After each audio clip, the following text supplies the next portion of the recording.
Unit Vostok Angkatan Bersenjata Rusia menghancurkan benteng musuhnya untuk kesekian kali.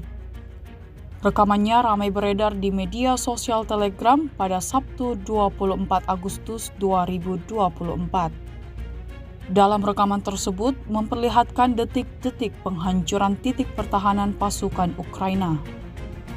Setiap harinya, misi menghancurkan benteng musuh terus dijalankan pasukan Rusia. Tanpa berlama-lama setelah mendeteksi posisi musuhnya, pasukan Rusia langsung menjalankan serangan brutalnya.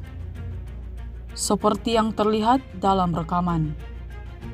Hingga video ini beredar, beragam respon diberikan warganet.